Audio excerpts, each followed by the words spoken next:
Yeah, you could send me the video, or even just the audio is all that I really need because I just need to generate a transcript. But Mhm. unless, you show pictures or something, then we might want the video. Yeah.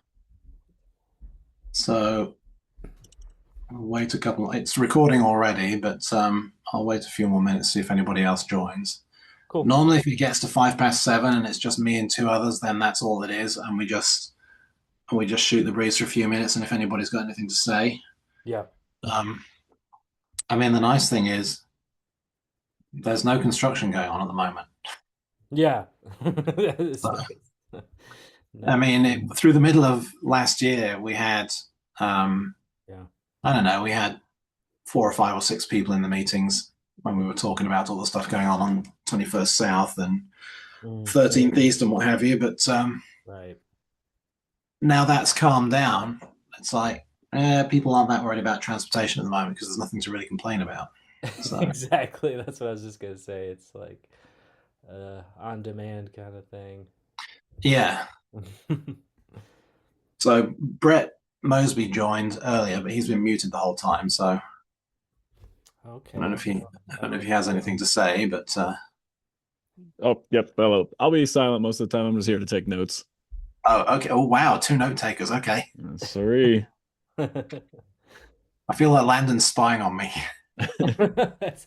No, I mean this isn't actually coming from Landon at all. I mean, I am working on a thing with him for the general meetings, but I'm just trying to be proactive and cover all the committee meetings. That's all. So Oh, he okay. didn't ask me to do this or anything specifically.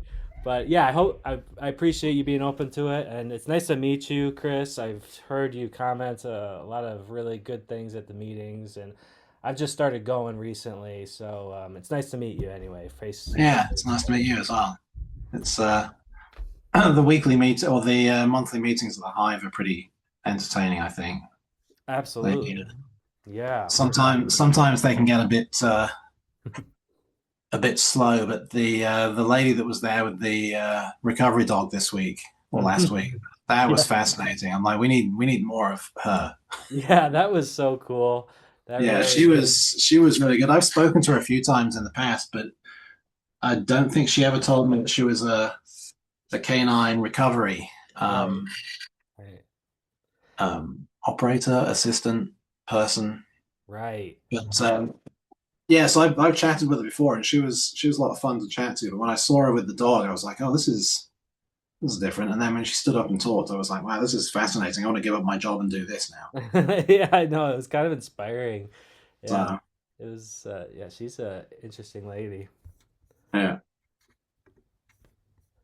All right. Well, we've hit 5 past, and nobody else has joined. So the only thing I was going to talk about, given there's only three of us here, was Leah sent me a link to talk about. Let me see if I can drop it in the chat here. So there's a study, an east-west or west-east connection study that's going to happen. The page is pretty self-explanatory, but Leah said it might be something to bring up in the transportation meeting, so I'm bringing it up. But they're talking about like some way of connecting the east and west side, and I guess it's because the I-15 basically slices the valley in two, and there's really not a lot of easy ways to get across there. So they're going to be doing a study, and they just wanted as many people as possible to have a look at the site, join the study, throw your name in the hat. Um, Hmm. I guess there's going to be some more progress on this in the coming weeks and months and what have you. But um, yeah, I don't know if you cycle much, but there's the Parley's Trail is a pretty good way of getting across all of that. So because it cuts Mm. under the freeway and then goes over the railway, so you can get to Jordan River Parkway pretty easily. And gosh, it must have been 12 or 18 months ago they finished the final bridge on the west side of there, so you can actually get all the way now without crossing like in traffic, Nice, which is kind of nice. So for sure. it's because there was a gap over, I want to say Redwood Road, maybe it wasn't Redwood Road, but there was this weird gap over near the UTA Yeah, tracks depot, right. and there was no easy way to get to Parley's Trail And so what happens now is I don't know if you have you cycled this at all. I have, but I haven't gone that far west. I usually just kind of stick by Sugar House, but yeah. Yeah, so if you go down the S line and sort of you pick your way around a couple of those streets, you end up on the path that goes past the tracks depot, Mm, and then it goes under the freeway, over the rail yard, and then when it hits Redwood Road, you sort of double back on yourself, and there's a huge new footbridge that goes over Redwood Road, and when you come off the end of there, that joins straight to um, Jordan River Parkway.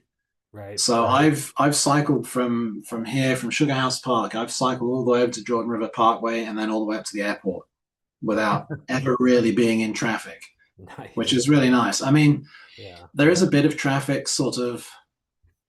I'm going to say like Third West around that area where you have to sort of you come off the end of the S line and then you have to sort of Right. you kind of have to know which two streets to turn down to find the trail again, but it is marked. There's painted green marks on the ground and there's signs up on the lamppost, so you can follow those to get there. But it's a good ride once you get over there because once you're connected to the Jordan River Parkway, you can go. Yep.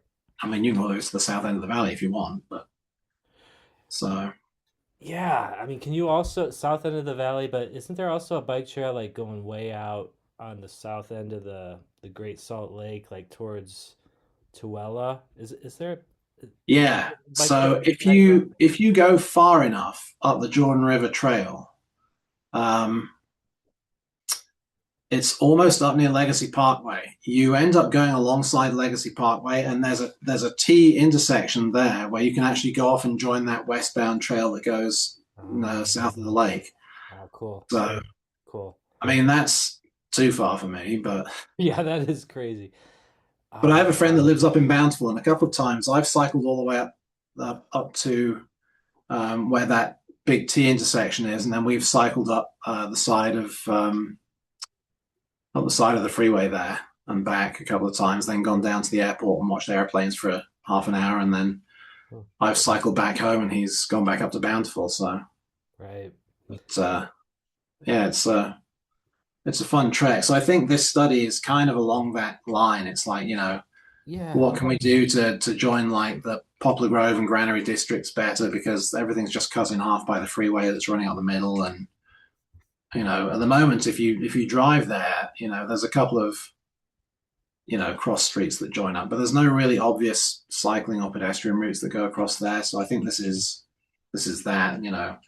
It says analyzing transportation needs, driving, walking, biking, transit. So This is um, interesting. So there's like a scavenger hunt happening like right now. It looks like. yeah, Okay. That's cool. That's kind of creative way of identifying the yeah, um it's kind of a cool way of like creating engagement with mm, with the public. And the interesting. We Connect website, I've been here a few times before, and they tend to run kind of interesting studies like this. You can go back, like it's at the top of the page. Yeah, somewhere up here. There's a list. Oh, there, past projects at the top of the page. You can see other things where they've engaged with people. They've done these community engagement things, which is kind of nice. Okay. Um, I see. but Yep. this one specifically is transportation, so that's why Leah asked me to bring it up. So, Right. but yeah, if you're taking notes and or doing minutes, at least then this sort of information might get out to a wider audience then, because obviously there's only three of us here. But For sure. Yeah, I'll make sure I, to include the link in there and yeah, yeah, sounds good. but that was really all I had today. Like I said, there's no other big construction projects going on around us at the moment, so everyone's kind of quiet, which is nice. Yep. Um, It is nice. I'm Oh sure once man. people start building hotels and apartments, but again, you know, Oh. people will get bent out of shape by the traffic again. But Yeah, what'd you think of all that, the traffic studies from the hotel, the Sugar House Hotel that they want to build there, the Sizzler site? Like, well, I think I'm in the minority because I actually really like the proposal they put forward, yeah, okay, and I've cool. I've met them a couple of times to talk about, you know, things they need to be aware of with traffic. Like, Yeah. I said to them, one of the things that you really need to try and dissuade is for people turning out onto 13th East. Mm. Like they're going to let people come in off 13th East, obviously. But I said, if you have people turning out off 13th East, they're going to try and cut across 4 lanes of traffic and U-turn in front of the Chevron. For sure. So I looked at their site plan and I said, if Yeah. you can angle the entrance so it's obvious that it's an entrance only to Right. dissuade people from trying to come back out of there, Right. or bulb out the curb or something, basically to say, Mm. look, you can come in here, but this is not an exit. Right. Right. And then the only exit would be up onto 21st South, which they would then probably U-turn there. But if you've ever stood on that corner, Yeah. probably 20% of the traffic going around that corner immediately U-turns. They turn right and then they U-turn and then go back across. So, Yeah. Yeah. having hotel traffic doing that, I don't think is going to be a problem. I And the see. other thing is the traffic flow for a hotel is way different to the traffic flow for a gas station. Right. For sure. Yeah. Yeah. And I spoke to a few people and they were like, oh, it's going to be horrendous. There's going to be just 24/7 traffic. I'm like, that's not how hotels work. Right. Right. Yeah. There'll be a trickle of traffic constantly going in, sort of from 2 o'clock on to about 6.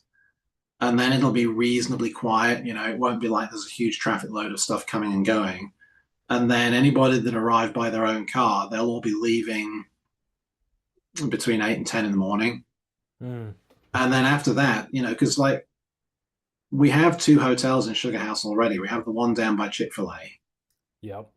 and we actually there's 2 down by Chick-fil-A, I think. And if you look at their parking lot, it's almost never full Mm. because a Interesting. lot of people take Ubers and taxis, or they take tracks, or they rent scooters or whatever. And Right. and I think the proposal for the Sugar House Hotel, I think it's going to draw the same sort of crowd. I think people will probably Uber there and Hmm. take hotel shuttles and things. Right. I can imagine probably 60% of the people would bring their own car, and maybe 40%, or maybe a 70-30 split. But I can't imagine they'd ever be at full capacity with a full load of cars, Mm. except maybe at like Thanksgiving or Christmas or something like that. Right. Right. But That's yeah, interesting. I don't know. I mean, that thing's been vacant and derelict for so long. I know. And Totally. Got to do something with it, and they're not and gonna. I know a lot of people don't seem to understand that the city can't, Yeah. it's privately owned. Yeah. They And can't just make it a park or something. yeah, Yeah. and Come and Go are paying rent on that land. So she doesn't need to do anything. Oh She's wow. making what, close to 200,000 a year in rent for a derelict lot. Oh, I didn't realize that. Wow. Yeah, so because they committed to start renting the lot off her before they got building permission. Okay. But how long does that commitment go? Do you know? Like, is it like, 99 years. oh my God. So So she really, yeah, she has no, she has no incentive to do anything with that plot of land. So right. what's going to happen is Come and Go have the lease Yeah. to her, and the hotel is going to lease off Come and Go. Oh, okay. I think Wow. I think that's how I understand it, or Oh. how I understood it. But Well, do you know where the decision stands? I mean, I know it's like the city council is the next step, right? Like that's, yeah, so do you subscribe to the um hang on a second, the building newsletter? Because I don't think I'm on there's that one. Actually, I so haven't. they meet on the second Monday. So they met last night. Oh, okay. And they talk about let me just have a quick look.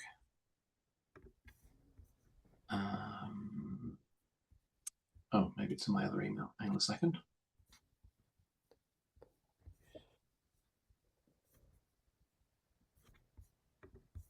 Oh, okay. Well, maybe it's not. Actually, isn't it land use and zoning? Is that the one you're Yeah, talking about? LUZ, land use and zoning. So, right, that's the one that meets at the library, I think. Yeah. Okay. So Yeah, I want to if go to you that get on one. her if you get on her mailing list, she Right. sends an email out on the Friday after the community council meeting, and then they meet the following Monday. And in Perfect. the Okay. email, she lists what's on the ticket to talk about. So Okay. this last one that came out, there was nothing really big going on, but she did mention the hotel is going in front of the City Planning Commission end of January, I think. Okay. I can't remember the date, but she put it in the email. Well, that'll be a good one to follow for sure. Land use and zoning agenda. Here we go. Sugar House Hotel will probably go to the City Council for a vote in March. Oh, March. Okay. Yeah, in the meantime, there'll be an effort to bring the members up to speed on what's being proposed and what the issues are. Okay.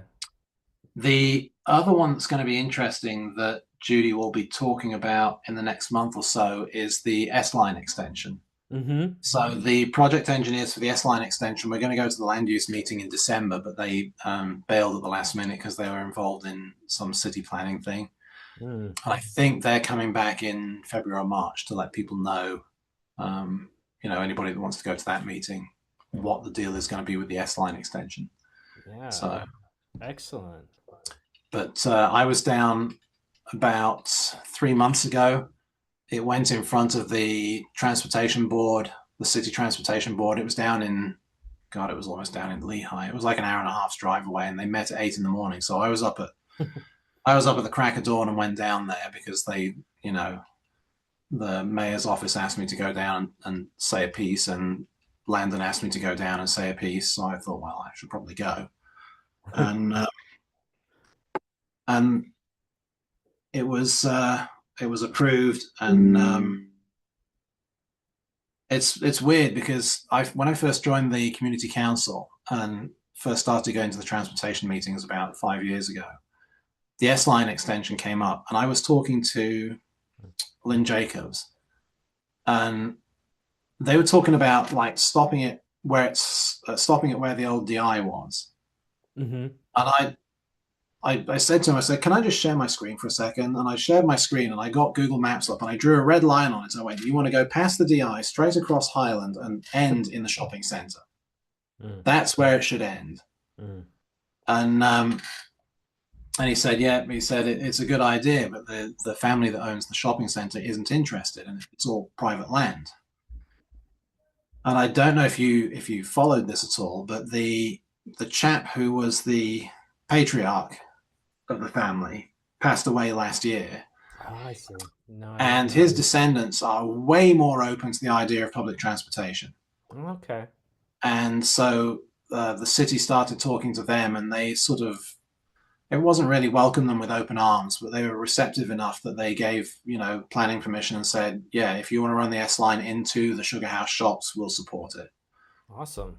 So it's going to go across Highland and into the shops, and it's going to, it's hard to talk about without a map, but you know where the Cinemark cinema is? Yeah, It's yeah. basically going to end there. Okay, right. That's And right. if you can imagine, when you walk up the hill from the Cinemark cinema, past the little Asian restaurant and the Mexican place, there's a passage that goes through to like where Bed Bath and Beyond used to be. Right. There's a walkway that goes through there. So the station is going to be opposite that walkway. So if you're on that other street over, you'll be able to see the S-Line station through that alleyway. Right. I see. So interesting. Yeah, I've I've heard some presentations on that. I'm looking forward to seeing some movement there. But I mean, what I said to Lynn originally was I drew the line all the way, and I said, what you want to do is go through the shopping centre, go under 13th, and then go all the way down that derelict piece of land next to I-80, all the way up to the Far East Bench. I said, because that piece of land next to I-80, the embankment that runs up to Sugar House Park, yeah, all that does is catch fire every year. It serves no other purpose. I'm like, if you double line that, you can get a tram all the way up to the end of Foothill. Wow. Yeah. And you could put like 2 intermediate stops, one at the country club and one at about let's say 20th East. Right. and your catchment area just shoots up. Then it absolutely rockets up. It means anybody east of the park is going to get tracks to go down to Sugar House. They're not going to take a car anymore. Right, right. Yeah, that would be nice, but I feel like this is still I like a think that's a big few million government dollars too direction. many. Yeah, this at least gets them into the shopping center, and then they Yeah, can kind of take those back paths to the park and everything. yeah, exactly. Nice. And I know they're far enough east in where their placement is that it's going to be 3 or 4 minutes walk maybe to the hospitals. Yeah, right. And what they're hoping is that a certain percentage of the people that work in the hospital will take the S line instead Interesting. of taking the car. Right. Um, Oh yeah, there may be patients that'll use it as well. It's for sure. some of the numbers that were put forward were kind of optimistic. I'm like, yeah, I could see 10% of the patients and maybe 10% of the staff using it to get to the hospitals, maybe more. And it's like, okay, it's not a lot, but it's still 10% less traffic on the road. Right, right. Yeah. So Oh, it's interesting. Yeah, it's tough to predict those yeah, figures, but I mean that yeah. seems reasonable. 10%. But because it's right there in the shopping center, their catchment area for people to travel is going to be much much bigger. Right, right. Because stopping it at DI or stopping it where it is at the moment, I mean, where it ends right now, unless you live in those apartments, there's no real incentive to go down there. Yeah, right. But if you shove it right outside the Cinemark and the restaurants, next to the Black Cat Comics, next to the yogurt shop and the Spoons and Spice and all of that, it's like you're naturally just going to get a lot more people that are interested in it. Right. So that's kind of nice. That's awesome. Yeah. Well, cool, man. Sounds good. I'll if you want to, yeah. So like, I was saying, if you want to send me the recording, I can just kind of Yeah. show you what I'm working on, and maybe Okay. um, like one thing it'll do is it just takes a transcript and then kind of like summarizes it and puts timestamps on it. But like you're obviously very involved in the council, so maybe I'd love your feedback on it. Just in Yeah. general, Okay. as a Yeah. tool. Once you've got something to let me to show me, I'll have a look. Okay, great. So Sounds I'll good. stop the recording now, and then at some Okay. point it'll give me a link, and I can email it to you. You sure you want